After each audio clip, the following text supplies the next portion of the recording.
Oh, sakay na! Pwede pa isa sa kanan! Usog-usog! Kasya pa yan! Nakita ni Maricar ang pagsimangot ng mga pasahero sa loob ng jeep dahil sa mga sinabi niya. Napangiti siya nang umusod naman ang mga ito sa kinauupuan. Dahan-dahan lang ho! Inalalaya niya ang matanda na pumasok sa loob pagkatapos ay hinampas ang tagiliran ng jeep. Sige na! Larga na! Nang umusad ang pampasaherong sasakyan, ay pinunasan ng dalaga ang pawis sa noo gamit ang lumang bimpo. Napatingin siya nang lumapit ang kaibigan na si Natoy, na pareho niyang nasa kalsada ang trabaho. Kahapon lang tindera ka sa palengke, ngayon naman, barker na? Ang dami mo naman yata raket.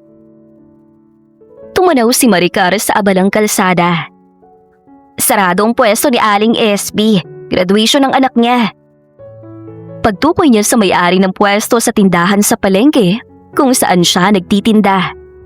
Nang balikan ng tingin ng kaibigan, ay doon niya lang napansin ang benda nito sa braso. Ikaw, patuloy ka pa rin sa modus niyo? Ngumiti si Natoy. Mas madali pa rin ang pagpapasagasa sa sasakyan kaysa magbanat ng buto. Yung kahapon, mayaman ng may-ari. Binigyan ako ng 20,000. Naroon ang yabang ng kaibigan na sadyang nagpapasagasa sa mga sasakyan at nakikipag-areglo kapalit ng pera para hindi na umabot ang reklamo sa presinto. Sa susunod, buhay nang babayaran sa inyo. Lumaban naman kayo ng patas? Mabubuhay ba ako kung gano'n ang gagawin ko? Isang malalim na hininga ang ginawa ni Maricar nang makita ang kaibigan na tila hindi na apektado sa panloloko nito. Hindi ka ba sasama sa amin? Kulang pa kami ng isa. Kailangan namin ng babae. Mabilis siyang umiling. Tinaas ang kamay para kampayan ng parating na jeep. Nagtatrabaho ako para mabuhay, hindi para mamatay.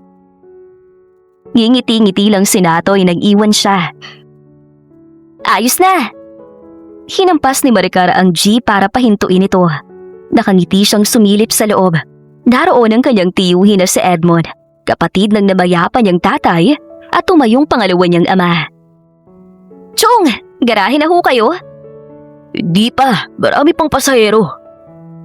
Ginantahan ito ang ngiti niya nang ibaba ang rearview mirror ng jeep. Siya naman ay sinilip ang tirik na araw. Tanghali na ho.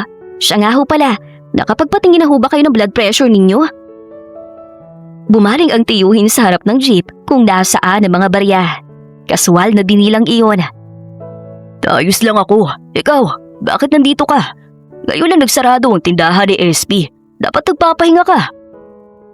Napangiti siya nang umupo sa pinto ng jeep.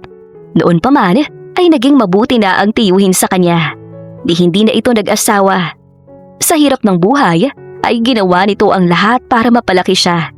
Kahit hindi ito pumayag na hindi niya ituloy ang pag-aaral ay pinilit niya para makabawi rito.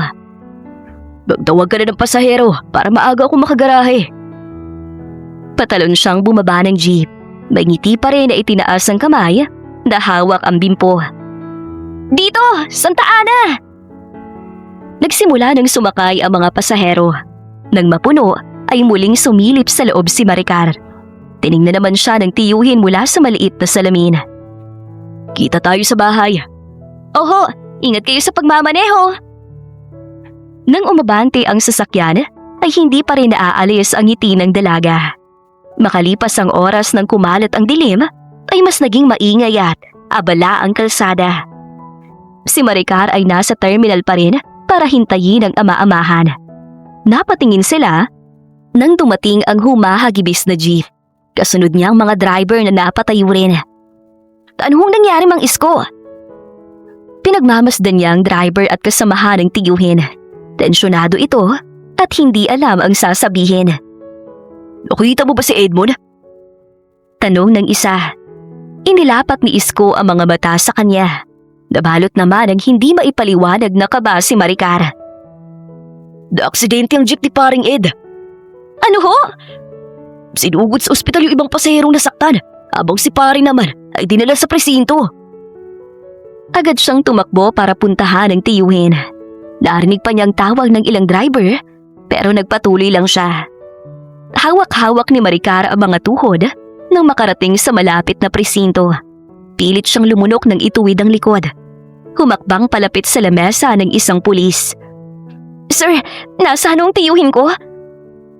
Kumunot noo ang pulis. "Yung jeepney driver ho na aksidente kanina lang." "Si Loyola ba?" Tumango naman si Maricar. "Dito siya." Mabilis siyang sumunod nang maglakad ito. Tumulo ang luha niya nang makita ang tiyuhin na nasa loob ng kulungan. "Chong!" Pilit nang umiti si Edmond sa pamangkin. Umiiyak na lumapit ang dalaga. "Ayos lang ho ba kayo? Ano ho bang nangyari?" Nag-aalala niyang tanong. Nilingon ni Maricar ang pulis na sumagot sa tanong niya habang binabasa ang tila report na hawak. "Nakabangga si Mr. Edmond Loyola ng isang van at motor. Nagdire-diretsong minamaneho niyang jeep at nakabangga pa ng 5 tao na nasa kalsada. Nasa ospital sila ngayon at handang magdemanda kung hindi sasagutin ang gastusin nila sa ospital." Sunod-sunod na tumulo ang mga luha ni Maricar. Hinawakan niyang kamay ng tiyuhin na nakakapit sa rehas. "Nawala ng preno ang jeep. Hindi ko na nakontrol." "Huwag ho kayong mag-alala. Gagawa ko ng paraan. Hindi kayo makukulong." "Willing naman makipag-areglo ang mga biktima." "Magkano ho kaya nga abutin?"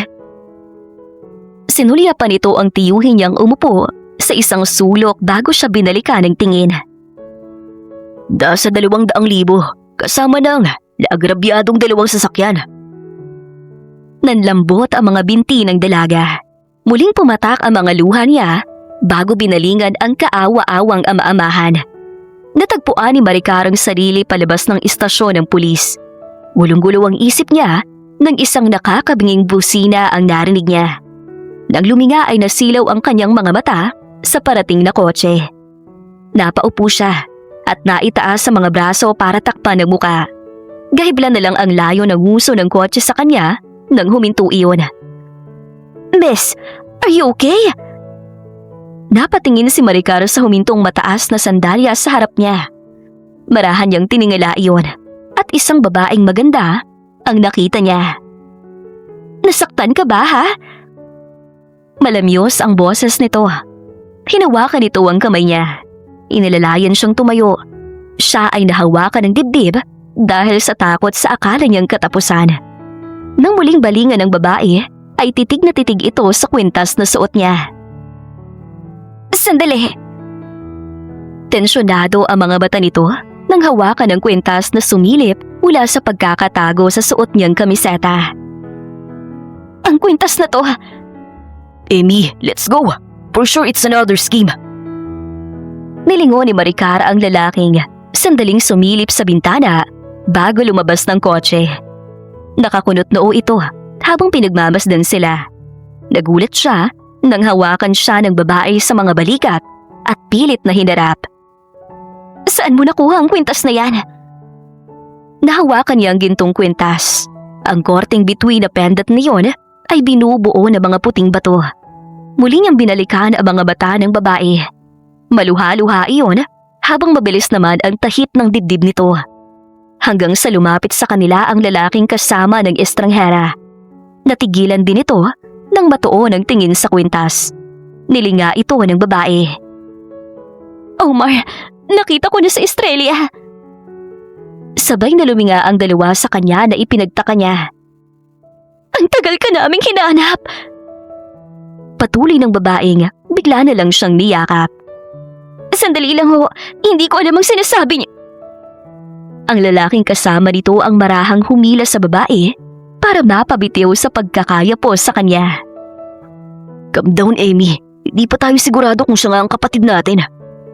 "Nasa kanyang kwintas at suot yan ni Estrella bago siya mawala sa ospital." Naiiyak itong luminga sa kanya. "Hindi ako makapaniwala. After 20 years, nakita ka na namin, bunso." "Anong ibig niyong sabihin?" Hinawakan nito ang mga kamay niya. "Ako ang ate mo, si Maria Emilia Salcedo." Muli siya nitong niyakap. Sinulyapan niya ang lalaking seryoso lang siyang pinagmamasdan. Nakikita niya ang rangya sa katayuan ng mga ito. Hanggang sa sumagi sa isip niyang ama-amahan na nasa kulungan. Hindi man tama, pero kailangan niya ng tulong. Kahit naguguluhan pa rin, ay natagpuan ni Maricar ang sarili sa mamahalin na restaurant. Pilit siyang isinama na nagpakilalang kapatid. At kaharap niya ngayon ang mga taong hindi niya pa rin kilala. Saan ka tumutuloy ngayon, Estrella? Napatingin siya rito. Maricar ang pangalan ko. Natigilan naman ito hanggang sa magsalita ang lalaking katabi nito sa Celia. Ilang taon ka na ngayon? 25. Napatango ang gumiting babae. Pwede mo bang ikwento ang buhay mo sa amin? Patuloy na tanong ng lalaki. Salit-salita niyang tinignan ng dalawa. Ako si Maricar Loyola. Nakatira ko ngayon sa tiyuhin ko na si... Sinabi ko na Omar, siya si Estrella. Kahit maliit pa siya nung nawala, hindi ko pwedeng makalimutan kung gaano kaamo ang mukha niya. At ang kwintas na suot niya ay walang pinagbago. Dugtong ni Emilia. Kailangan pa rin nating makasigurado. Hindi porket suot niyang kwintas. Ikaw ang nagbigay ng kwintas na yan, Omar. At ikaw ang nagsabi na ang kwintas na yan ang magiging tanda kung sino ang kapatid natin. Pinanood ni Maricar ang malumay na diskusyon ng dalawa. Nakikita niyang hindi makapagdesisyon ang lalaki. Nang balingan siya nito, ay mabilis siyang umiwas ng tingin. Hanggang sa tumayo at lumapit sa kanya ang babae. Tinabihan siya nito sa Celia. Simula ngayon, kahit anong mangyari, hindi ka na mawawalay sa amin, Estrella. Niyakap siya nito, kaya napatingin siya sa lalaking bumuntong hininga. Muli itong humarap sa kanya. Sumama ka sa amin at babawi kami sa mahabang taon na nawalay ka sa amin. Hinawakan ni Emilia ang kamay niya. Iginiya siyang tumayo at maglakad. Nang may pumigil sa kanyang braso, naroon ang kapatid nitong nakapamulsa ang isang kamay at tila hindi kumbinsido. Ano na naman, Omar? Ang kapatid nito ang nagtanong. Hindi natin siya basta pwedeng kunin na lang. At bakit? Kapatid natin siya. Dagdag ni Emilia. Sinulyapan siya ng binata. Let her decide. Kumurap ang mga mata ni Maricar. Tiningnan niya si Emilia bago ang kapatid nito. Nasaan ang kinaligahan mong pamilya? Tanong ni Emilia. Ang tiyuhin ko lang ang kasama ko. Gusto mo bang sumama sa amin, Maricar? Tanong ni Omar. Kung tingin niyo ako natagpuan ninyong kapatid, hindi ba't dapat lang na magkasama-sama tayo? Sagot niya. Mabilis siyang niyakap ni Emilia. Let's go home. Babawi kami ng Kuya Omar mo sa'yo at ipaparanas ang buhay na dapat sa'yo. Nang igiya si Maricar ni Emilia, ay napatingin na lang siya kay Omar na nasundan na lang siya ng tingin. Huminto ang kotse kung saan lulan si Maricar kasama ang dalawa. Halos kalahating oras ang lumipas. Bumaba siya sa tapat ng malaking bahay. Hinawakan siya sa kamay ng tuwang-tuwang si Emilia. Dito ka natitira simula ngayon at makakasama mo kami. Sabik siyang iginiya nito sa loob, habang ang problemado na si Omar ay sumunod sa mga ito. Ipaghahanda ka na namin ng makakain, Estrella. Asikaso kay Maricar ni Emilia. Kailangan nating alamin kung ano nangyari sa kanya na mawala siya sa ospital. Nilingon ni Maricar si Omar na hinila ang silya sa harap ng mahabang mesa. Hinaplos ni Emilia ang buhok niya. Makapaghihintayan, Omar. Hayaan muna natin siyang makakain at makapagpahinga. Emi, bukas nandito pa rin siya. Pwede tayong magkwentuhan buong araw. Kaya ihahatid ko muna siya sa kwarto niya. At magsusunod ang mga kasambahay ng pagkain. Isang ngiti ang iniwan nito sa kapatid bago iginiya na pumasok ang bunso sa kwarto. Muling napahanga si Maricar sa lawak at ganda ng silid na binuksan ni Emilia. Simula sa malaking kama at mga disenyong naroon na tila para sa isang prinsesa. Ito ang magiging kwarto mo, Estrella. Nagtungo sila sa kama at umupo. Pagpasensyahan mo ng Kuya Omar mo. It's been a long years. Marami na nagpanggap na ikaw, kaya mahirap sa kanyang magtiwala. Nilingon niya sa Emilia.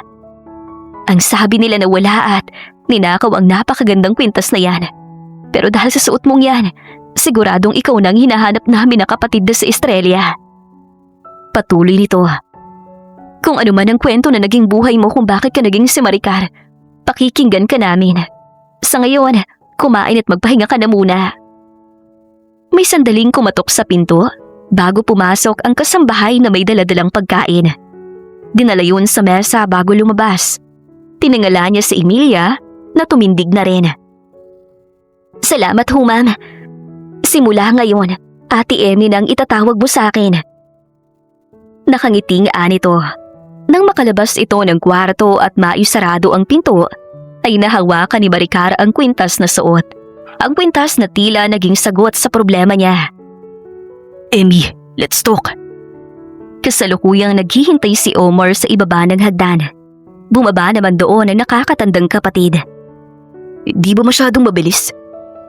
Pauna ng binata. Ang tagal dating hinanap si Estrella. Kung hahayaan natin siyang mawala ulit, masasayang ang panahon ng paghahanap natin. Haven't you learned from those impostors na? Omar, iba si Maricar.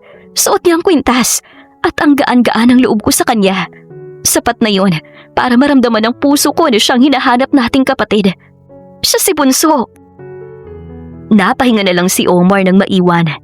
Aaminin niyang pareho silang sabik sa kapatid na nawala. Ang kaibahan lang, hindi lang puso ang ginagamit niya sa paghahanap ng kapatid. Ganoon na rin ang isip.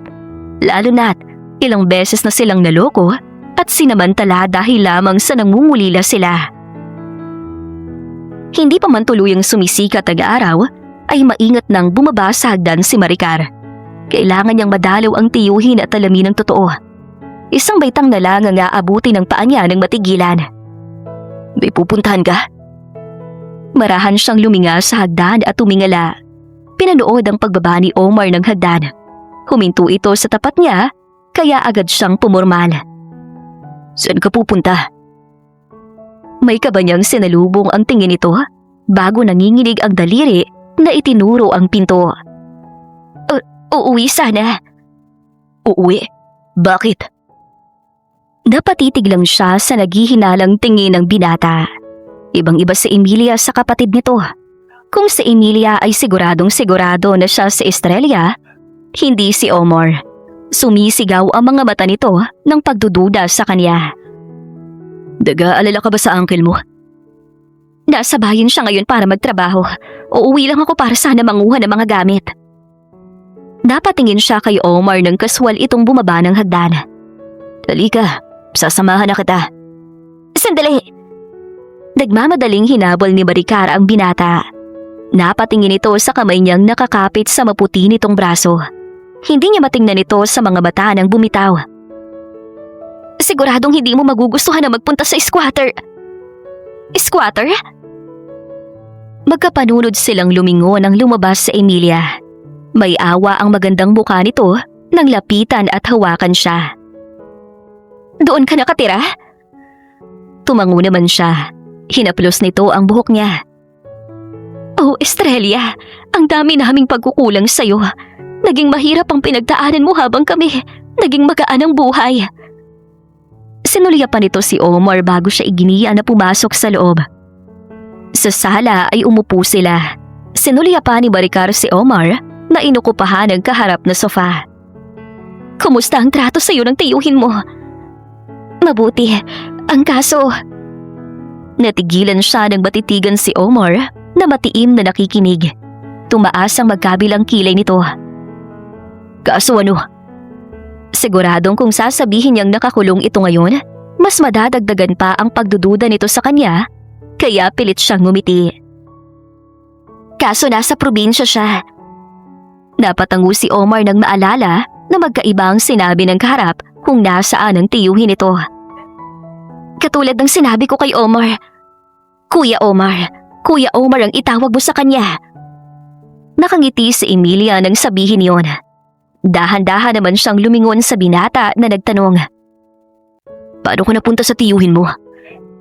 Iniba nito ang pinag-uusapan. Dumikwatro pa. Hinihintay ang isasagot niya. Hinawakan siya ni Emilia sa kamay. Paano ka raw niya nakuha? Tanong nito. Tiningnan niya ang dalawa habang lihim ang kaba. Wala kang matandaan, kahit ano? Sa tono ng binata ay inaapura siya. Napatingin si Emilia rito. Don't pressure her, Omar. 5 taon lang si Estrella nung mawala sa ospital. Hindi imposibleng wala siyang kahit anong matandaan. Siguro, but I can still clearly remember my youngest sister, Ice. At hindi yun marunong magsinungaling. Napakurap naman si Maricar. Omar? Mahinang saway ni Emilia, pero nagpatuloy lang ang binata. Yung peklat mo sa noo. Parehong overprotective ang mom at dad namin kay Estrella. Even Emin at I, ganun din sa kanya. Kaya imposibleng masugatan siya. Ang natandaan ko lang, napulot ako ng tiyuhin ko sa kalsada matapos nga ako masagi ng minamaneho niyang jeep. Wala akong maalala kaya inuwi niya ako sa bahay niya. Putol niya rito bago pa siya tuluyang mabuko. Tumayo na siya at pinagkatitigan si Omar. Bukod doon, wala na akong maalala na kahit ano. Suot ko ng kwintas na to simula noon. Binalingan niya naman ang kapatid nito. Gusto ko munang makapag-isip. Agad siyang lumabas ng bahay. Narinig pa niya ang mahinahong pagtawag ni Emilia, pero nagpatuloy siya sa pag-alis. Chong, pasensya na ho kung hindi ko kayo nadalaw kahapon. Kumusta ho kayo rito? Ito, naninibago. Ang sabi ng pulis, nagsampa na raw ng kaso mga naperwisyo ko. Nagmamadali niyang hinawakan ang mga kamay nitong nakakapit sa bakal. Huwag kayong mag-alala, ilalabas ko kayo rito. Nang bumitiw ay nahawakan niyang kwintas. Chong, may gusto ho sana akong malaman. Totoo ko ho bang mga magulang sina tatay at nanay? Naglinya ang noo ng tiyuhin. Ano bang ibig mong sabihin? Totoo niyo ba akong kadugo? Patuloy niya. Oh, isa kang lihitimo, Loyola. Kasama ko ang tatay mo nang abuti ng nanay mo ng panganganak sa jeep. Ito hong kwintas na to. Alam niyo ho ba kung sino ang may-ari? Kung nasan siya ngayon? Sunod-sunod niyang mga tanong. Hindi ko alam. Bakit tinatanong mo ang mga bagay na yan? Naguguluhan na rin itong usisa. Napatitig si Maricar sa kawalan. Kung ganon, hindi niya tuluyang masasabi ang katotohanan na hindi talaga siya ang kapatid nina Emilia at Omar. Isang malalim na hininga ang ginawa niya bago nilinga ang tiyuhin na nasa loob ng kulungan. Kahit labag sa loob, kailangan niyang patuloy na sumunod sa agos ng pag-aakala ni Emilia na siya nga ang kapatid nitong nawawala. Mauna na ho ako, babalik din ako. Tumangulang ang tiyuhin. Si Maricar ay wala sa sariling lumabas ng presinto. Ilang hakbang pa lang ang nagagawa niya nang harangin ni Natoy. Wala ba talagang balak makapag-areglo si Mang Edmond? Hinagod niya ng tingin ang saklay nito, ganoon na rin na nakabendang braso. Oo, tama ka na nakikita. Bukang nakarma na kami. Dadami kami sa pagkabaga na tiyuhin mo. Nakatayo kami sa kalsada para maghintay ng bibiktimahin. Pagkatapos ng si Mang Edmond, tinutuo ang pagbangga sa amin. Mahaba nitong sabi. Napapikit siya sandali at nahawakan na ang noo. Sabihin mo kay Chong mo, magpapaareglo na ako. Alam niyo naman na sanay ako sa ganyan. Magbayad kayo para babawasan ang kaso niya. Wala pa akong ibabayad sa iyo ngayon, Natoy. Alam mo naman ang trabaho ko. Oy, lasan ang paglaban mo ka mo ng patas. Natigilan naman ang dalaga. Hindi kami makarakit dahil sa lintik na totoong bali at saklay nito. Wala na kaming pera. Ganon din ako. Pupuntahan kita kapag may ibabayad na ako. Akma siyang aalis nang hilahin ito ang manggas ng damit niya. Ngayon ka na magbayad. Natigilan sila pareho nang may maugat na kamay ang humawak sa kamay nito. Aray, ang pilay ko! Kitang-kita ang sakit sa mukha ng kaibigan habang hawak ng pumagitnang si Omar ang kamay nito. Sino ka at anong sinisingil mo sa kanya? Kabadong sinulyapan ni Maricar ang namimilipit na senatoy. Masumithi ang hiyaw nito nang hilahin ng kapatid ni Emilia ang kamay nito. Mabilis siyang humarap kay Omar. Tama na, bitawan mo na siya. Gumaling ito sa kanya habang magkasalubong ang mga kilay. Lakas loob niyang hinawakan ang braso nito. at pilit na inalis sa pagkakahawa kay Natoy. Pagkatapos ay pumagit na. Kaibigan ko siya at may malaki akong pagkakautang sa kanya. What? Hindi ikaw may atraso sa...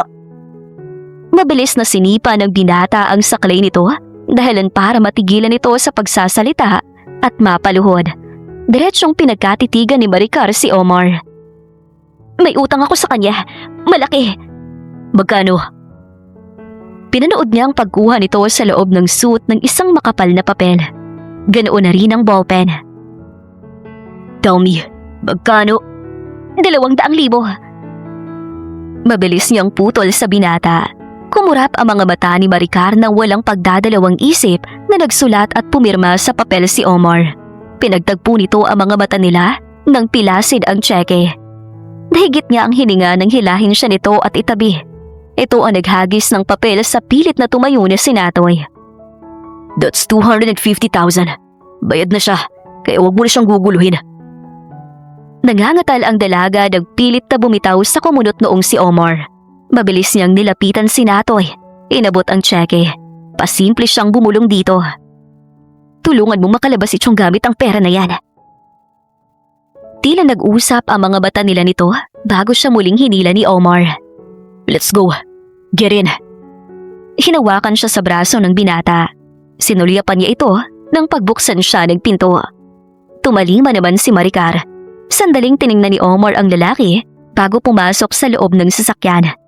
Naging tahimik ang dalawa habang luli ng kotse. Nakatanaw si Maricar sa bintana nang magsalita ang nagmamanehong katabi. Ganong klase ng lalaki ang naging kaibigan mo. Pamilyar ang lalaki yun sa mga bodus. Sa kanya mo ba nakuha ang taktik nung gabi na muti ka na namin masagasaan? Inis niya itong binalingan. Ano? Sinalubong nito ang mga mata niya. Yun bang tinuro sa'yo ng kahirapan? Ang manloko ng kapwa. Napakurap naman si Maricar sa dire-diretsyong binata. Hindi ganyan ang batang sa Australia. Inosente ang batang yun. Lahat ng bata inosente dahil hindi pa nila alam kung gaano kahirap mabuhay sa mundo. Napangisi naman ito. From now on, hindi ka na pwede makipagkita sa lalaki yun. Hindi siya magandang impluwensya sa'yo. Hindi ka na rin babalik sa squatter. Doon siya nakaramdam ng kaba. Anong ibig mong sabihin? Inihindo ni Omar ang kotse sa tapat ng bahay. Agad itong bumaba. Pinagbuksan siya ng pinto ng sasakyan pero sadyang hindi siya kumilos. Baba na. Sinabi ko na kailangan kong mag-isip. Kung ba'y kailangan man mag-isip dito, kami yun. Hinila siya nito sa braso dahilan para mapilitan siyang bumaba. Muli nitong hinila ang kabilang braso niya para mapaharap. Ipapa-DNA test kita. Hindi naman siya nakakibo. Kung ikaw talagang nawawala naming kapatid, wala kang dapat ipag-alala. Kung hindi naman ikaw, umpisahan mo nang maumpisal. Kumurap ang mga mata ni Maricar. Did I hear it right, Omar? Hindi natin to pinag-usapan. Naroon si Emilia palapit sa kanila. May bahid ng galit na humarap sa kapatid. Yes, but that's the only way we'll find out the truth about her. Kung talagang sigurado ka na siya sa Australia, hindi mo kailangan tumutol, Amy. Sinuluya pa ni Omar si Maricar. Itinago niyang kaba bago hinawakan sa kamay si Emilia. Ayos lang, Ate Amy. Nang humarap ito ay lihim niyang tiningnan si Omar na nakahalukip-kip at pinagmamasdan lang siya. Muli niyang binalikan ang atensyon ng kapatid nito. Magpapa-DNA ako. Hindi ako nagdududa sa iyo, Maricar. Para sa akin, ikaw si Estrella. Ikaw ang kapatid ko. Naging emosyonal ito. Iginiya siya ni Emilia pumasok sa loob. Sandali pa niyang nilingon si Omar. Narinig niya ang marahas na pinakawalang paghinga. Gabi na ay nananatiling gising at palakad-lakad si Maricar. Hindi siya dalawin ng antok dahil sa DNA na gagawin sa kanya. Siguradong negative ang lalabas doon. Hanggang sa ibagsak niyang sarili sa kaba. Kapag lumabas ang resulta at malaman na magkapatid ang totoo, katapusan na ng pagpapanggap niya. Sa isang DNA testing center ay magkakaharap sila kinaumagahan. Hinihintay nila ang ilang staff na kukuha ng pare-pareho nilang DNA samples. Nang tumayo si Emilia, I'm so tense right now. I need to go to the restroom. Tumango naman siya. Mabilis itong lumabas. Siya ay aksidenteng napatingin sa kaharap na silya kung saan nakaupo si Omar. Sa sulok ng mga mata ay alam niyang kanina pa siya nito pinagmamasdan. Para bang pinag-aaralan nito ang lahat ng tungkol sa kanya. Akma nang tatayo si Maricar, nag-ilapit nito ang silya sa kanya. Napabalik siya sa kinauupuan nang ang mga tuhod nito ay sadyang kinulong siya. Mabilis ang naging pintig ng puso niya nang magtagpo ang kanilang mga mata. May oras ka para magsabi ng totoo. Matigas siyang napalunok. Inilapit pa nito ang muka sa kanya. Bago pa matuloy ang DNA test, pwede mo nang sabihin sa akin ang totoo. Wala akong sasabihin. Sigurado ka na ba dyan? Sa oras na negative ang lumabas sa result, ibig sabihin lang, niloko mo rin kami. You still owe me that money. At kung hindi ka makapagbayad, I'll collect it in another ways. Hindi mo magugustuhan ang gagawin ko. At hindi pera ang magiging kabayaran. Nahigit ni Maricar ang hininga. Nang marinig nito ang pagbukas ng pinto, ay lumayo rin ang binata sa kanya. Nang pumasok si Emilia ay kaswal nitong itinuwid ang likod habang siya ay lihim ang mabilis na paghinga. Nagsimula ng manguha ng DNA samples ang mga staff sa kanilang tatlo. Kabado siya nang buksan ang bibig. Nasuyapan pa niya si Omar na hindi nagbabago ang tingin sa kanya. Kahawak kamay si Maricar ni Emilia nang lumabas sila ng kwarto kung saan sila kinuhaan ng DNA samples. Napakunot noo siya nang may makitang pamilyar na muka sa pasilyo. Nang mawala yun, ay bumaling siya sa kapatid ni Omar. Ate, gagamit lang ako ng banyo. Gusto mo samahan na kita? Hindi na, kaya ko na. Sigurado ka? Oo ate. Hintayin ka na namin sa kotse, Estrella. Tumango siya at ngumiti. Tumalikod na siya pero napahinto rin ang humarang si Omar. Napatitig siya rito. Saan ka na naman pupunta? Magbabanyo. Hindi mo naman siguro ko sasamahan, kuya? Sadyang diniinan niya ang huling salita. Nakita niya ang pagtiimbagang nito. Kaya ngumiti siya rito. Kaswal na tinapik pa ito sa balikat. Mauna na kayo sa kotse. Nasundan na lang ng tingin ni Omar sa Maricar na nagmamadaling maglakad hanggang sa hawakan ito ni Emilia. Hayaan mo na si Bunso, malaki na yon. Let me clear that, Amy. Hindi ko pa siya bunso. You're always strict, Omar. Nang hilahin ng may ngiting sa Emilia ang kapatid, ay muli nitong tinanaw si Maricar. Alerto ang kilos ni Maricar nang lumiko sa pasilyo. Nang makita ang kaibigang si Rosa, isang janitress, automatiko niya itong nilapitan. Nakakagulat ka naman, Maricar. Anong ginagawa mo rito sa DNA testing center? Kailangan ko ng tulong mo. Ano namang klase ng tulong? Mababago mo bang resulta ng DNA test? Natigilan ito. Mabilis niya itong hinawakan sa kamay. Pangako, magbabayad ako. Tila tinitimbang ni Rosa ang magiging desisyon na natitigan ang mga kamay nilang magkahawak. Nakasandal si Omar sa labas ng ospital nang makita ang nagmamadali na lumampas na si Maricar. Tagal mo naman yata. Tila napako ang mga paa ni Maricar nang marinig ang boses ng kapatid ni Emilia. Tensyonado niya itong nilingon. Napaatras siya nang lumapit ito. Wala ka naman sa female comfort room. Sinundan mo pa talaga ako? Bumaha ang hindi makapaniwalang reaksyon sa kanyang anyo. That's what I do to people I don't trust. Lumapit siya rito. Tumingkayad pa para matapat sa mukha nito. Kapag lumabas ng resulta, magkakaroon ka na ng tiwala sa akin, Kuya Omar. May asar ang ngiti niya na makita ang inis ng binata. Hanggang sa marinig nila ang boses ni Emilia. Let's go, Omar. Marami pa tayong pupuntahan, bunso. Si Maricar ang unang tumalikod. Si Omar naman ay lihim na namilog ang kamao. Sa isang mall dinala siya ni Emilia. The sun looks good in you, Australia. Itinapat sa kanya nito ang isang mamahaling bestida. Mapilit siyang napangiti. What do you think, Omar? Binalingan nito ang kapatid. Sinulyapan ito ni Maricar na kabababa lamang ang cellphone na hawak. Hindi siya nito pinagkakaabalahang tingnan. Sa halip, nagtuon ng atensyon sa kapatid. Magkita tayo sa bahay. Tuluyan itong kaswal na umalis matapos yakapin si Emilia. Napayuko na lang siya hanggang sa hawakan ng kaharap sa balikat. Hayaan mo na muna siya. Kapag lumabas ang resulta bukas, hindi na siya magkakaroon ng pagdududa sa iyo. Tumango siya at ngumiti. Nagpatuloy ito sa pagpili ng mga damit para sa kanya. Saan pupunta si Kuya Omar? Sa kumpanya siguro. He's an architect by the way. Siya na nagmamanage ng architectural firm na iniwan ni Dad. Kung hindi naman, baka bumisita kay Talia. Talia? May ngiti si Emilia nang harapin siya. Oo, isa sa mga engineer sa company si Talia. Ang alam ko, gusto nilang isa't isa. Dahil abala si Omar sa paghahanap sa'yo, pakiramdam ko, ayaw niyang unahin ang love life niya. Pero ngayon nandito ka na bunso. Meron ng pagkakataon ng kuya mo na i-pursue si Talia. Pilit siyang ngumiti dahil pinagmamasdan siya ng masayang si Emilia. Let's go, mag-relax naman tayo sa salon. Hinila siya nito kaya nagpadala na lang siya. Malalim ng gabi nang umuwi si Omar. Wala na ang mga kasambahay at tauhan sa paligid ng kanilang bahay. Pumasok siya sa madilim na sala. Paakyat na siya sa hagdan nang luminga sa kusina. Kahit sa dilim ay nakita niya ang isang babaeng nakatalikod. Nakakunot noo siyang lumapit doon.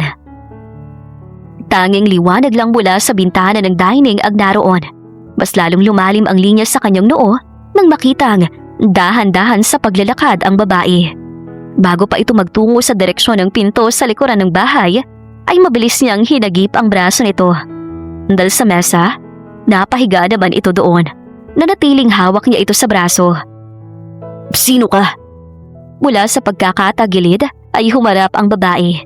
Tinamaan ng liwanag ang mukha nito, kaya lang natigilan si Omar. Maricar? Napangiwi si Maricar habang ramdam ang panggangawit ng kalahating katawan na nakabitin sa mesa. Inis niyang tiningnan ang binata. Ako nga, baka naman pwede mo na akong bitawan. Nang mapatingin si Omar sa pwesto nila, ay mabilis siya nitong binitawan. Nahawakan ng dalaga ang likod ng bumangon. Nabali na yata ang gulugod ko. Bakit ka kasi nasa dilim? At bakit? Lakad kawatan ka pa. Naroon ang inig sa boses nito bago tinuro ang buhok niya. Isa pa yan. Nakaramdam ng hiya si Maricar nang hawakan ang bagong gupit na buhok at sinulyapan si Omar. Ang sabi ni Ate Ermi, bagay daw sa akin ang ganito. Kaya pinaiklian niya ang buhok ko. Napabuntong hininga si Omar. Pagkatapos ay tahimik sila nang magtagpo ang mga mata. Nakita niya ang pagtitig nito sa kanya bago tumalikod. I'm sorry, matulog ka na. Nang maiwan mag-isa ay naitaas ni Maricar ang kamay. Di naman ang palad ang pusong tila nagwawala. Kinaumagahan ay pababa si Maricar ng hagdan. Suot niya ang biniling damit ni Emilia sa kanya. Napatingala sa kanya si Omar at bukod sa palaging pagiging seryoso, may bagong emosyon siyang nakita sa gwapong mukha nito. Ang ganda ni Bunso! Tila nagising si Omar sa sinabi ng kapatid. Kahit nangingibabaw ang paghihinala, may posibilidad itong kapatid niya. Kaya maling makaramdam siya ng pagkamangha sa loob. Ibinaling niya ang tingin sa ibang dako. Habang sa Emilia, ay may ngiti pa ring pinagbasdan si Maricar. You shine like a true star, Estrella. Salamat, Ate Army. Sinulya pa niya si Omar na kaswal na nilinga ang kasambahay na lumapit. Sir, ma'am, nadyan na po ang mga binili niyong mga bisita. Seryosong bumaling ang binata sa kanila. Sa labas ang may dala ng DNA result. Umupo na kayo. Kumakapog ng mabilis ang puso ni Maricar. Nasa harapan na nila ang may hawak ng resulta. Hindi niya alam kung nagawa ba ng kaibigan ang ipinakausap niya. Sinulyapan niya si Emilia na mahigpit ang hawak sa kamay niya. Natuon ang atensyon niya kay Omar na kaswal na nakadekwatro. Nakatuon ang seryosong tingin sa may hawak ng resulta. Tell us the result, please. Tiningnan ni Maricar ang lalaking doktor na inilabas ang papel mula sa envelope. Sinulyapan siya nito sandali bago bumalik ang atensyon sa hawak. Hawak ko na ngayon ang DNA result at ang posibilidad the kapatid ninyo, Mr. Omar Joseph Salcedo at Miss Maria Emilia Salcedo. Si Miss Maricar Loyola ay 99.9%. Siya ay isang tunay na Salcedo. Doon lang gumiti ang seryosong doktor. Nang bumalik ang naiiyak na si Emilia kay Maricar, ay tila nahawa siya sa luha at tuwa nito. Sa kabila niyon, ay malinaw na narinig niyang konsensya. Finally, nakita ka na namin, bunso. Pangako, hindi ka na mabawalay sa amin. Sa mahigpit na pagkayakap sa kanya ni Emilia, ay nakita niya ang kapatid nito na hindi niya maunawaan ang emosyon sa anyo. Nagmamadali niyang ginantihan ng yapo sa Emilia.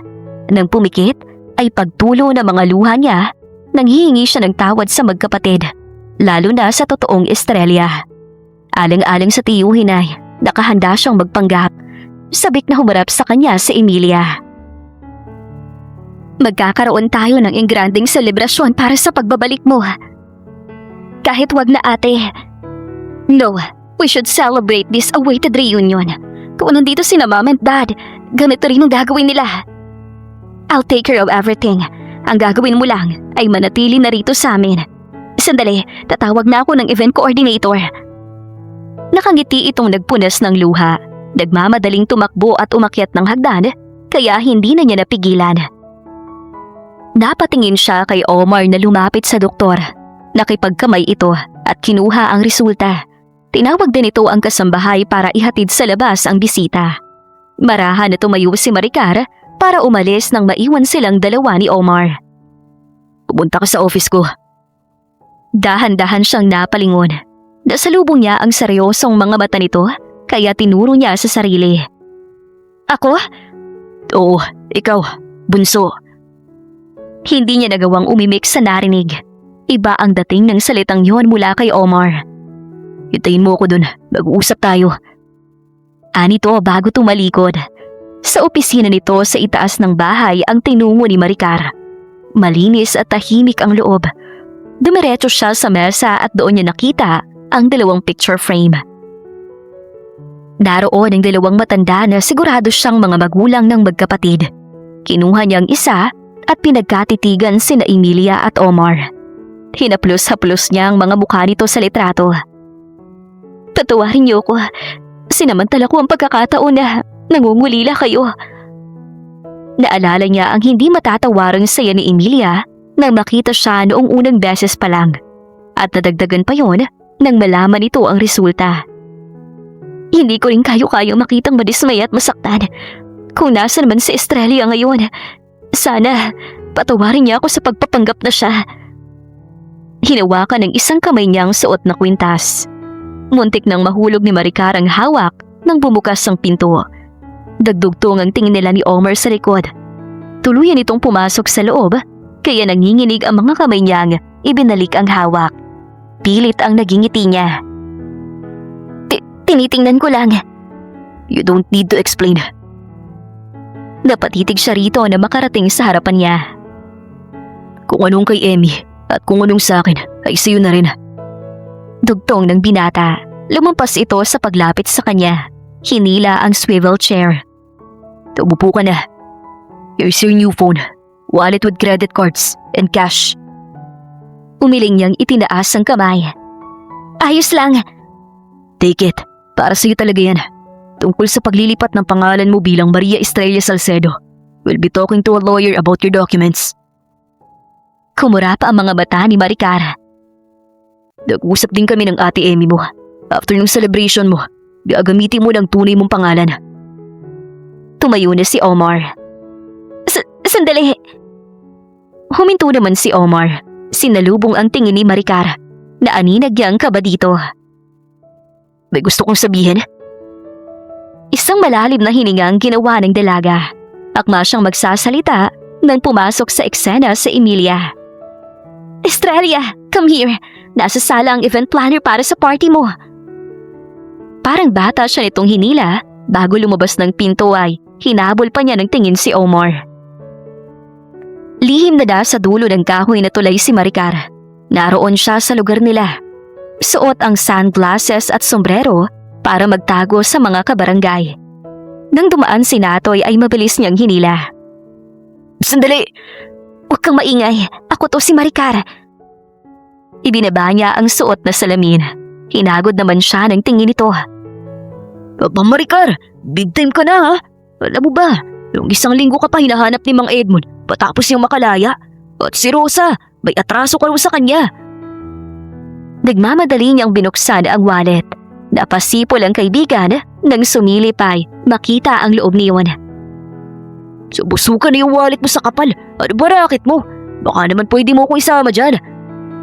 Huminto lang ito nang itapat niya ang ilang libong pera sa dibdib. Ibigay mo yan kay Rosa. Dinagdagan ko na yan para sa anak niya na nasa ospital. Ito naman, para kay Chong. Sabihin mo nagtatrabaho ako. At ito, ang para sa'yo. Salamat, boss. Simula ngayon, boss na kita ha. Tinanaw ni Maricar ang di kalayuan na bahay. Nang makita na lumabas doon ang tiyuhin, ay mabilis siyang umalis. Sinundan naman siya ng kaibigan palabas ng barangay nila. Sandali, ano ba talaga racket mo? Hinawakan siya sa braso ni Natoy. Wala siyang balak na sagutin ang tanong nito nang humarap dito. Pakisilip-silip mo si Chong para sa akin. Inabot niya ang cellphone dito. Akin na rin ang number mo. Sige ba, boss? Sabay silang napalingon nang may umagaw ng cellphone nito. Naroon si Omar na humarang sa pagitan nila. Hinarap nito si Natoy. Sinabi ko na, huwag mo na siyang guguluhin. Sa oras na makita kong nilapitan mo ulit siya, magsisisihan mo, hindi ka nakinig sa akin. Takot na tumango at ngumiti si Natoy. Si Maricar naman ay nahugot ang hininga nang balingan siya ni Omar. Mabilis siya nitong hinawakan sa braso. Huminto ang sasakyan sa tapat nila. Agad nitong binuksan ang pinto bago itinulak siya sa loob.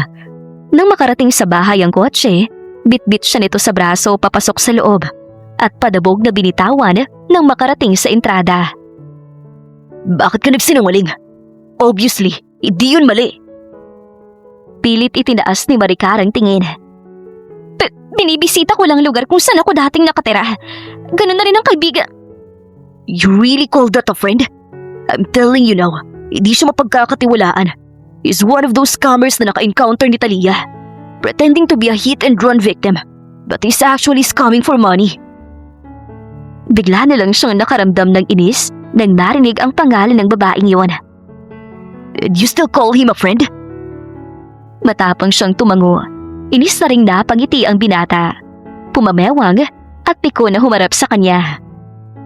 Pwes, hindi ko hahayaan na makipagkaibigan ka sa tulad niya.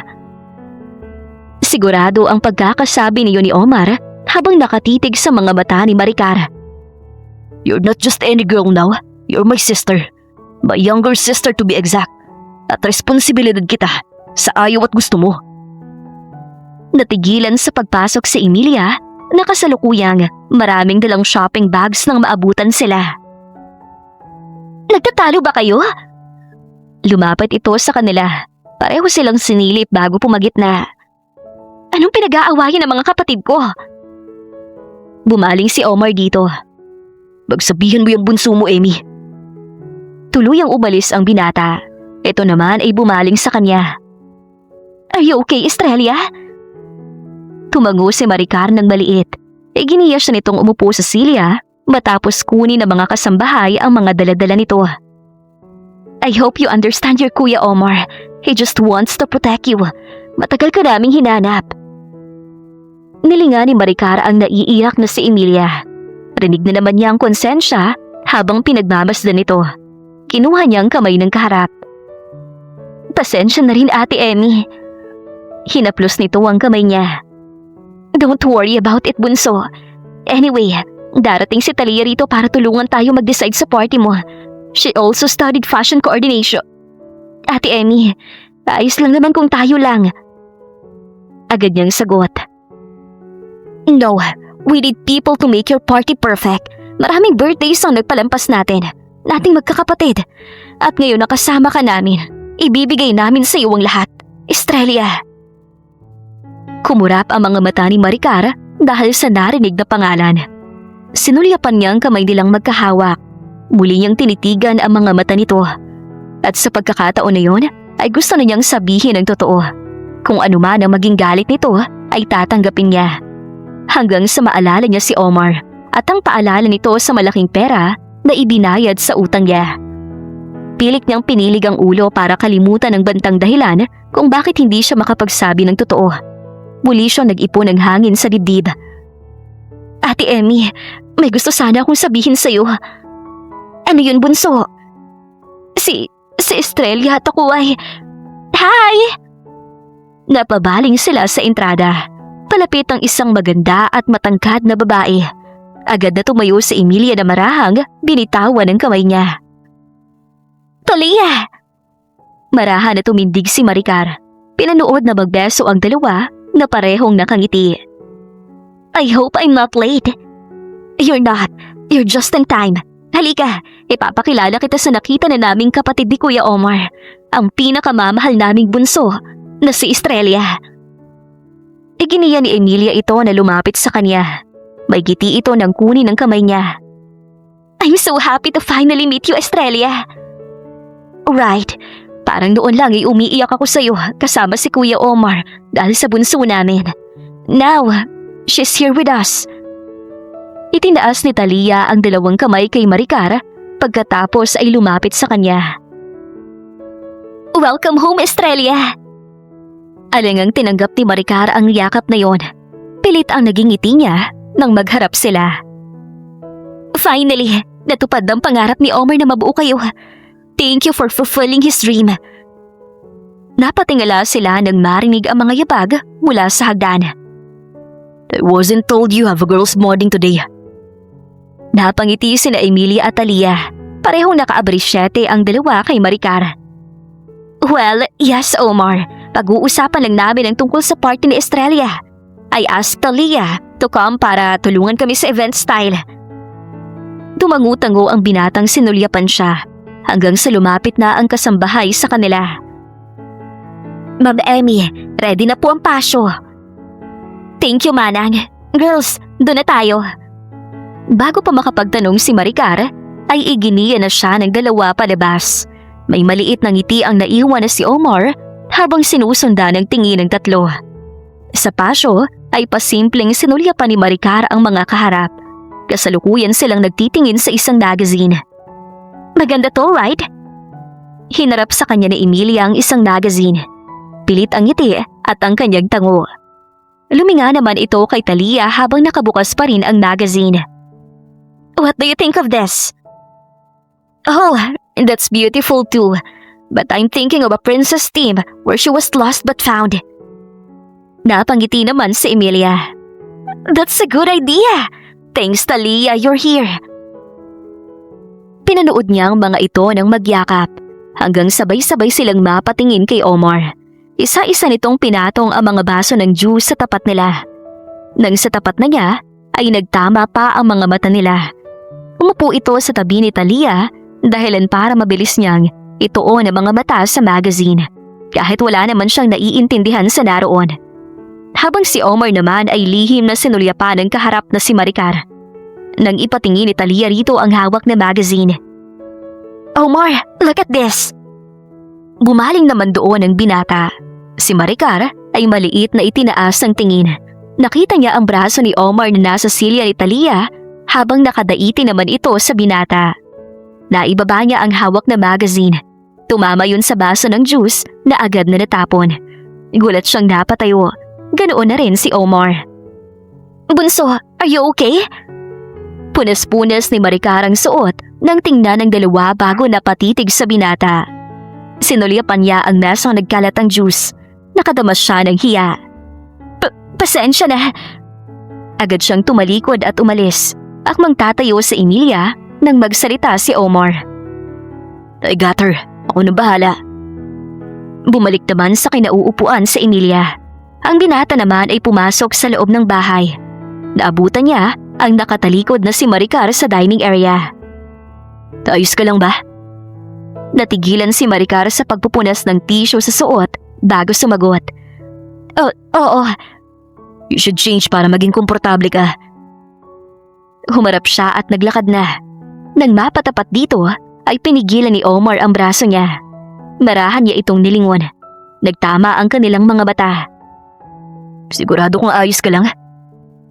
Tumango naman siya. Maingat siyang binitiwan ni Omar bago marahang hinawi ang ilang hibla ng buhok niya habang nakatitig doon. I tried to tie your hair when you were little. Bumaba ang kamay nito. Ganoon na rin ang tingin. Muli nagtagpo ang mga mata nila. But why do I feel like I can't do it for you anymore? Nagkatitigan sila. Nakita niya ang mapait na ngiti nito bago lumayo sa kanya. Magpalit ka na. Tumalikod ng binata nang magsalita si Maricar. Pwede bang kwentuhan mo ko tungkol kay Estrella? Hinawakan ni Omar ang kamay niya. Humarap ng may ngiti. I would love to. Matapos magpalit ng damit ay bumaba na rin siya. Naroon at naghihintay sa kanya ang binata. Doon tayo sa garden. Pagtukoy ni Omar sa kabilang bahagi ng bahay kung saan malayo ang paso kung nasaan sina Emilia at Talia. Sinimulan nilang maglakad-lakad.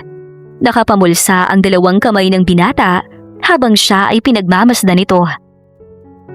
I hope this reminds you about your past a little. Time you stand back then, I was 8 and you were 5.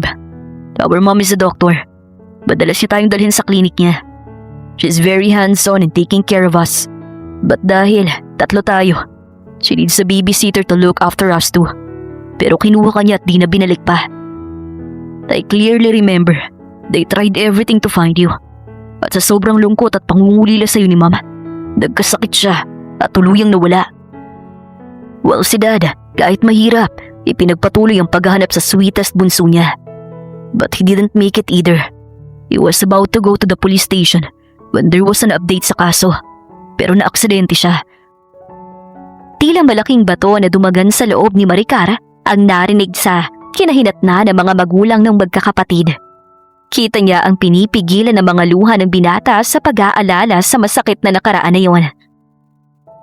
Dahil pareho kaming bata pa ni Amy, lumaki kami with the guardian.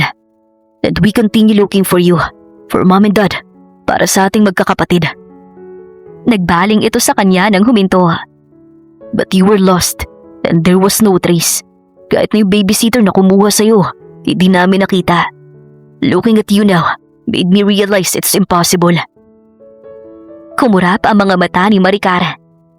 Marami nagpanggap na Estrella bago ka pa man namin makita. Kaya hindi ko mapigilan na magduda sa'yo. Hanggang ngayon, pinagdududahan mo pa rin ako? Si Omar naman ang natigilan. I don't know. I feel like there's something about you. Tingin mo ba talaga ako nawawala mong kapatid? Na ako si Estrella? Matagal bago nakasagot ang binata. Sa bagay, hindi mo na kailangan sumagot. Kitang-kita ko sa mga mata mo ang pagdududa sa tuwing nakatingin ako sa'yo. Tama ka. From the day we saw you, hindi na walang pagdududa ko sa'yo. Putol nito sa kanya. Kung kapatid ba talaga kita? Ikaw ba talaga si Estrella? Dahil hindi lukso ng dugo ang nararamdaman ko sa'yo. Dire-diretsong sabi nito. Nakatingin ito sa kanya nang humakbang palapit. Now be honest with me, Maricar. Gusto mo bang mahalin kita bilang kapatid ko? Nangilid ang mga luha niya nang balikan ang tingin ng mga bata nito. Paano kaya kung sabihin na niya ang totoo? Matatanggap pa ba siya nito? Paano sa Emilia na asang-asa na siya ang nawawalang kapatid ng mga ito? Napatingin si Omar nang humakbang ang kinakabahan na kaharap. Nakita niya ang panginginig ng mga kamay nito.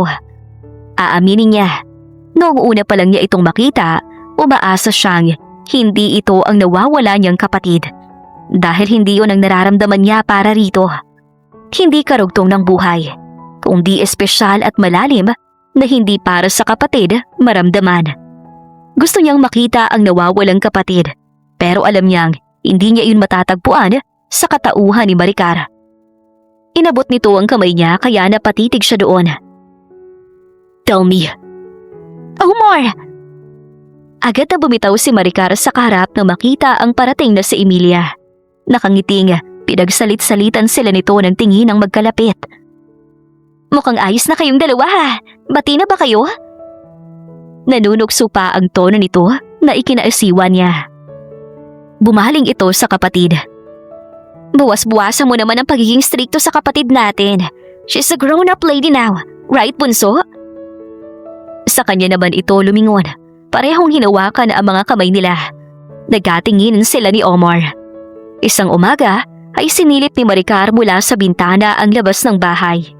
Abala ang mga taong naroon sa pag-aayos ng magiging selebrasyon niya. At sa mga araw na lumilipas ay mas nabibingi siya sa konsensya. Lalo na sa tuwing nakikita si Emilia. Ang saya sa mukha nito na maglalaho sa oras na sabihin niya ang totoo. Pinunasan ni Maricar ang tumulong luha. Naghihina na umupo sa kama. Hindi niya alam na aabot sa ganito ang pagpapanggap niya. May iniisip ka? Rinig niya ang boses ni Omar hanggang sa makita niyang nasa harapan na niya ito. Sa ibaba ng kama at masuyong sinilip ang kanyang muka. Hey, what's wrong? Nagtagpo ang mga mata nila. Sinusundan nito ang bawat galaw niyon. Wala naman. Garaligal niyang sagot. Pinagkatitigan siya nito bago nagsalita. Hinihintay ka na ng ate Amy mo sa ibaba. Naghihintay ang damit na susuotin mo. Naroon na rin si attorney para ayusin ang dokumento mo. Hinawakan ito ang kamay niya. Let's go. Tumayo ito at inalalayan din siyang tumindig. At muli sa sandaling yun, wala siyang masabi. Hindi niya alam kung paano sisimula ng pag-amin. Wala sa loob na nakaupo sa sala si Maricar. Lahat ng nasa harap niya ay sabik at masaya. Siya ay tila walang naririnig. Pakiramdam niya, wala ang presensya niya at isip sa loob ng bahay ng mga Salcedo. Habang palapit ng palapit ang gabi ng pagpapakilala sa kanya, ay mas lalo lamang siyang nilalamon ng pagkabahala. Nang tumayo ay nawalan siya ng balanse. Naroon agad si Omar para alalayan siya. Are you okay? Bunso, ayos ka lang ba? Napatayo rin ang nag-aalalang kapatid nito. Do you need anything? Tanong naman ni Talia. Akma itong itatayo nang magsalita siya. Marahan siyang kumala sa pagkakahawak ni Omar bago tiningnan si Emilia. Ayos lang ako. Gusto ko lang sanang magpahangin. Tuluyang lumabas si Maricar na nasundan na lang ng tingin ni Omar. Nakarating siya sa labas ng malaking bahay. Sa mga nakaparadang mga sasakyan ay natigilan siya sa nakita. Chong! Natataranta siyang luminga sa bahay bago lumapit sa tiyuhin. Iginiya niya ito sa likod ng sasakyan. Ano kong ginagawa niyo rito? Akong dapat magtanong yan sa'yo. Natigilan siya ng pagmasdan ng tiyuhin. Anong nangyari sa mabuti at sapatos kong pamangkin? Nasaan ang mabait kong Maricar? Sunod-sunod na tumulo ang mga luha niya sa kanyang pisngi. Chong, pasensya na kayo. Hindi ko alam kung paano umabot ang lahat sa ganito. Ang gusto ko lang ay ang masagip kayo sa pagkakakulong. Hanggang sa ako nang hindi makalayas sa katauhan na hindi naman ako. Hinawakan ito ang kamay niya. Patawarin mo ako, Maricar. Kasalanan ko ang lahat. Mabilis siyang umiling-iling. Mas hinigpitan ang pagkakakapit sa tiyuhin. Ako ang pumili nito. Ako ang dapat na umayos. Pero hindi ko po alam kung paano. Simulan mo sa pagsasabi ng totoo. Pero masasaktan ko sila. Yun lang ang tanging paraan, Maricar. Agad siyang napalingon nang marinig ang langit-ngit ng gate bago ang boses ni Omar. Maricar? Natigilan ang binata nang makita ito sa likod ng isang sasakyan. Hinawakan niya ito sa braso at hinarap. Anong nangyari? Hindi pa natatapos ni Omar ang sasabihin ng yakapin ni Maricar. Natigilan naman ang binata. Nang maging masikip ang yakap ng kaharap, ay ibinaba nito ang kamay at ginantihan ng yapos na yon. Natagpuan ni Maricar ang sarili sa loob ng kwarto ng magdilim. Marahan niyang kinuha ang isang ballpen at papel. Sinimulan niyang magsulat kasabay ng pagpatak ng luha. Inalis ang suot na kwintas at maingat na ipinatong doon. Kinaumagahan ay nagmamadali si Emilia na bumaba ng hagdan nang makita sa ibaba si Omar. Kuya, nawawala si Maricar! What? Lumapit si Emilia. Inabot ang sulat kasama ang isang kwintas. Maluha-luha itong bumaling kay Omar. Hindi siya si Estrella. It's my fault after all. I was so desperate. Nung unang beses ko palang nakita ang kwintas, inisip ko na agad na siyang kapatid natin. Ngayon ko lang napagtanto na hindi ko siya hinayaang makapagkwento.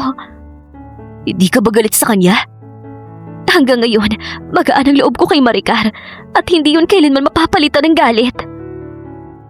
Nakangiting hinawakan ni Omar sa balikat ang mabuting kapatid na kahit ilang beses man silang napunta sa sitwasyong ito ay hindi naman nagbago. You never disappoint me, Amy. I'm sure that Estrella is so proud of her sister. Ngumiti ang may luhang sa Emilia. Isinuot ng binata ang kwintas dito at pinagkatitigan niyon. Now and forever, you'll be with our bunso. Tumango naman sa Emilia. Ngayon na alam na natin ang totoo. Ano nang gagawin natin, Omar? Patuloy pa rin sa paghanap kay Estrella ang private investigator na kinuha ko bago pa man umamin si Maricar. Ano? Lumampas ang tingin ng binata nang dumating ang inaasahan. Pero nagtaka siya sa mga kasama nitong mga pulis. Iginiyo niyang bumaba ang kapatid sa hagdan. Nagtungo sila sa sala kasama ang investigador. Sabay-sabay nilang inukupahan ng silya. Bago may maingat na inilagay itong folder sa ibabaw ng kanilang mesa. Mr. Salcedo, kasama ko po ngayon ang mga pulis na kinonta ko at may hawak ng kaso sa paghanap niyo sa kapatid niyo. Sir, galing po kami sa Eastern District Police Station. Nakipagkamay si Omar sa mga ito sandali.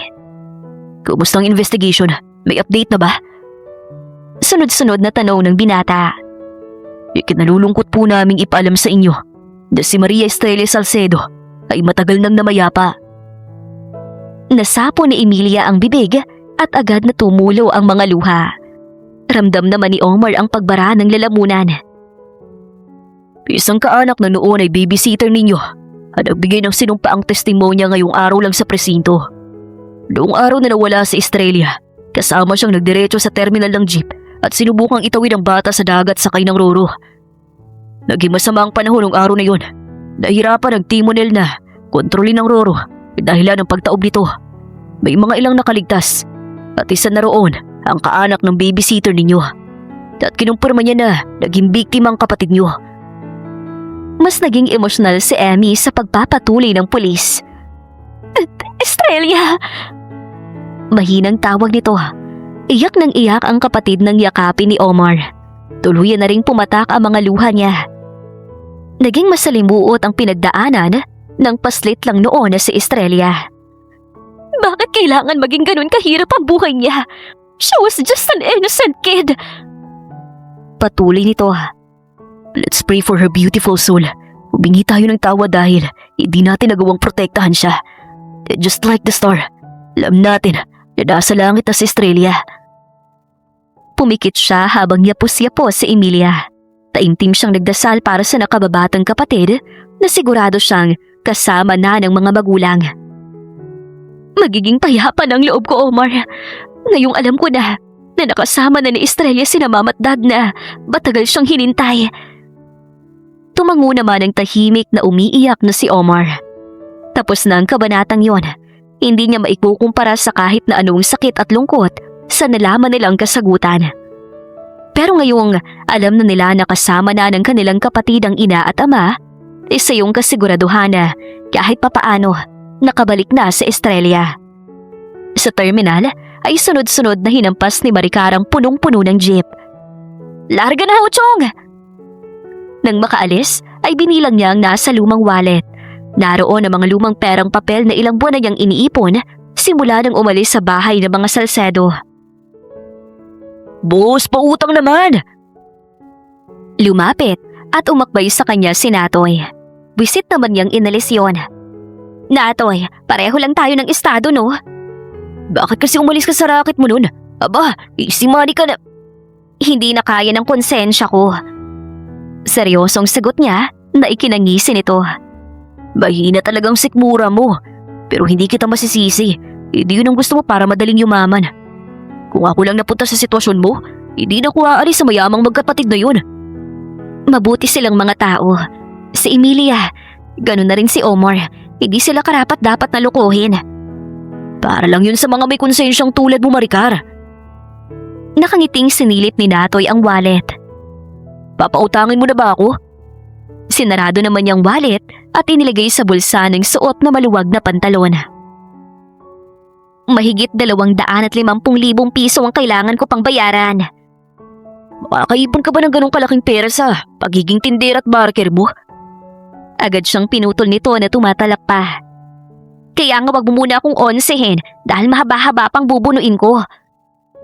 Nakangiting umalis ang kaibigan. Siya naman ay kinampay ang kamay sa parating na jeep. Nang sumunod ito sa pila, ay tumalikod na siya hanggang sa marinig niya ang langit-ngit na mga gulong. Takot siyang napalinga at halos mahulog ang puso niya nang makita si Omar. Nakatitig ito sa kanya nang isarado ang pinto. Nang maglakad ang binata ay napaatras siya ng kaunti. Sa pagkisap lang niya ay naroon na ito sa harap niya. Nagtagpo ang kanilang mga mata. Tingin mo, hahayaan kitang umalis ng ganun lang? Gustong magsalita ni Maricar pero walang lumabas sa bibig niya. Halo-halo ang nararamdaman niya. Takot at hiya. Nakalimutan mo na atraso mo. Kinakabahang napatingin si Maricar sa paligid nang simulan silang lapitan ng mga driver at mga naroon sa terminal. Binalikan niya ng tingin ang binata na nananatiling seryoso ang anyo. Remember, you're not my sister, so you owe me a 250,000. Umugong ang bulungan sa paligid niya. Siya ay parang daga na corner. Dito ko para maningil. Nagmamadali na kinuha ni Maricar ang wallet. Inilabas ng mga nanginginig na kamay ang ilang perang papel at inabot sa kaharap na tiningnan lang yon. Nahihiya niyang sinalubong ang mga mata nito. Iyan pala nga meron ako, pero pagsisikapan kong makabayad galing sa matinong trabaho. Pangako yan. Nang hindi kumibo ang binata, ay muli siyang nagsalita. Gusto ko rin sanang humingi ng tawad sa'yo. Ganon na rin kay Ma'am Emmy. Dahil kailangan ko ng pera. Nagsinungaling ako at niloko kayo. Nagsisisi ka ba? Walang araw na hindi ko pinagsisihan na sinamantala ko ang mahabang panahon na pangungulila ninyo. Hindi lang sa inyong magkapatid ako lubusang humihingi ng tawad. Lalo na kay Estrella. Walang dahilan ng sasapat para kunin ko ang espesyal na pwesto niya sa buhay ninyo. Sa maniwala ko sa hindi, sinubukan ko sabihin ang totoo. Pero sa tuwing nakikita ko si Ma'am Emmy at ang pag-asa na meron siya sa akin, naduduwag akong gawin yun. Pinunasan ni Maricar ang mga luha.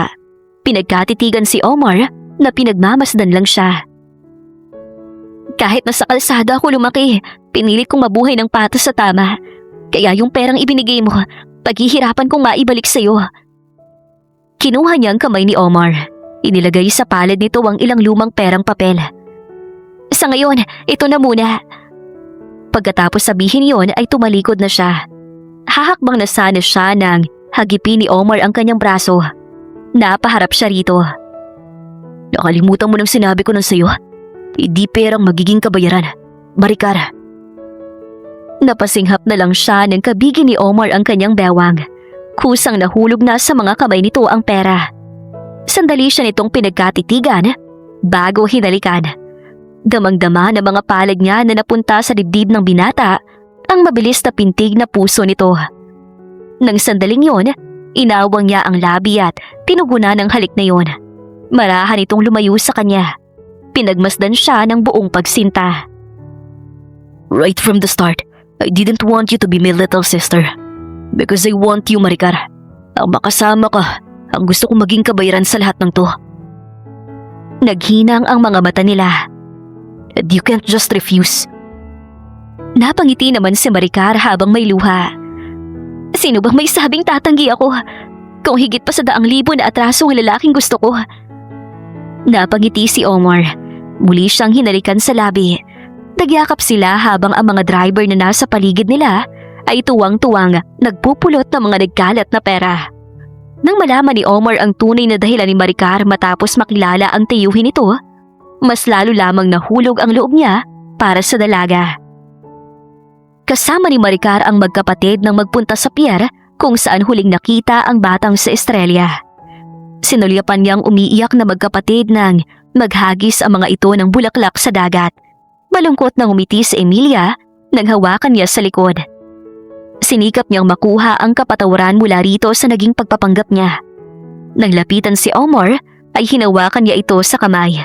Naiiyak niyang pinunasan ang mga luha nito. Naniniwala kong dinala ka ni Estrella sa amin. Sa akin, Maricar. Ikaw ang muli kong pag-asa sa buhay. Ang magiging buhay na alaala na minsan nagkaroon kami ng nakababatang kapatid. Niyakap siya nito. Siya naman ay sinulyapan ng kalmadong dagat bago tiningala ang langit. Kung nakikita man sila ni Estrella ngayon, gusto niyang ipaabot ang pasasalamat at paghingi ng tawa dito. At ang pangako na aalagaan sina Emilia at Omar ng buo niyang puso. Hindi na siya magsisinungaling at magpapangga para lang ihatid ang tunay na pagmamalasakit para sa magkapatid.